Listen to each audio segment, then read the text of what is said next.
Sa sambingay nga atong nadungog, atong mapamalandungan, nga ang matag usa kanato dunay mga hinatag ang Dios. Matag usa nato dunay nadawat nga gifts.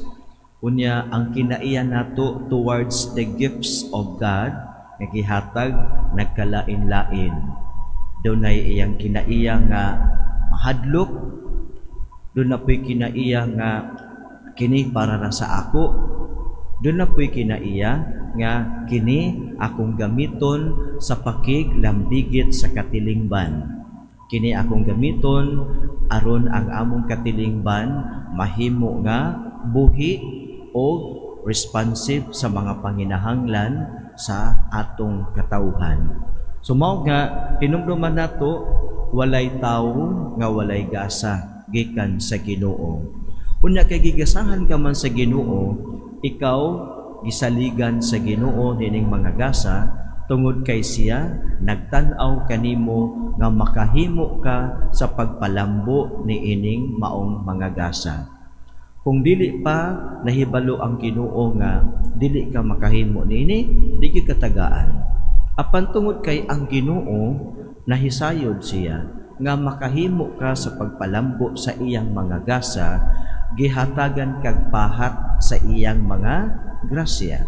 Now karon, usa may makapahimo kanato nga unproductive, usa may makapahimo kanato nga mahimong idol ang atong gitawag nga mga gasas Ginoo.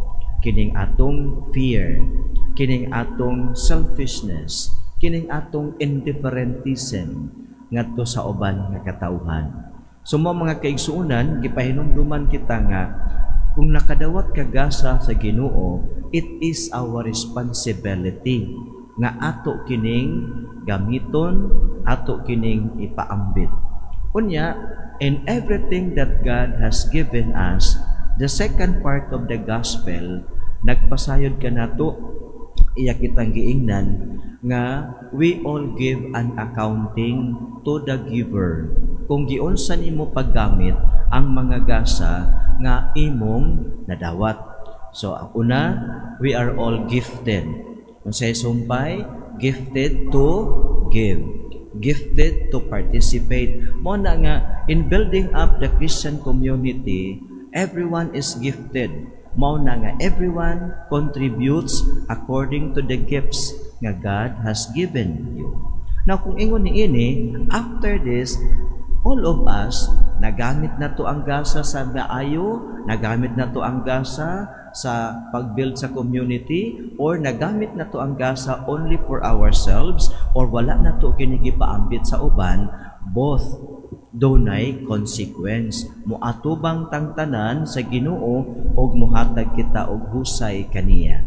Unya, dunay kitawag na to nga reward. Katong mga nagamit sa ilang gasa, ilang gidevelop ang ilang gasa, ilang gipaambit sa uban, ilang gigamit sa pakighigala, pakigrelasyon, pagtabang sa uban, o pagpanday sa kistuhanong katilingban, kitang tanan adunay reward. Salo, makigsalo ka sa ginha sa atong amahan, sa Dios nga naghatag kanato og talent. So ang reward mao man kanang communion with God forever. Unya katupong wala magamit ang ilang mga gasa sa maayo nga paagi, katong mga nagamit sila mga gasa sa ila lamang kaugalingong kaayuhan, katong mga nahadlok nga ang ilang gasa ipaambit sa uban, doon nagyapoy consequence. Sa consequence, kuhaan ta sa atua. Unya, pagkahuman, ilabog ngadto sa gawas nga mangit-ngit, o dito maghilak, magkagot ang iyang ngipon.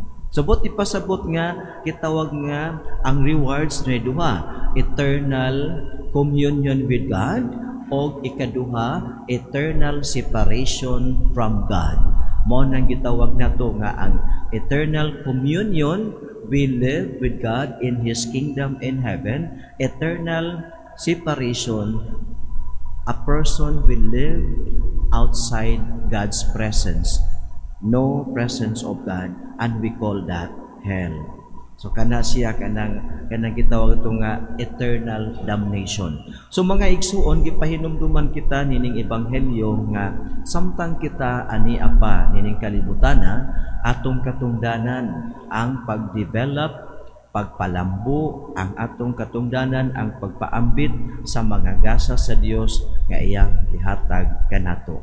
O kita mo dili gayud makalikay nga moatubang man kita sa hukmanan sa Dios, og didto maghatag ang matag usa og husay, how did you use the gifts of God.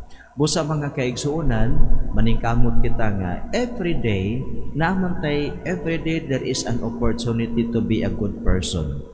Kanang imong smile, gasa man as Ginoo. Every day, grab the opportunity to smile to others. Kanang imong voice, gihatag man as Ginoo. Every day, grab the opportunity to speak kindly to other people. Onya, kanang imong mga talents at everything that you receive, make use of that to connect with people and if necessary to help them in their needs. Kay doon ay daghang mga tao sa atong palibot nga nagkinahanglan. Even your simple smile becomes a joy for them. Kay you do not know nga kanang tawhana bugat ang iyang kasing-kasing kay naay problema. But through your smile, magaan ang iyang problema. Kay abi nimo ang imong smile to that person is the smile of God. Remember, ikaw ug ako gibuhat sa image and likeness of God. When you smile to others, it is God who smiles to them through you. So be the smile of God today for other people.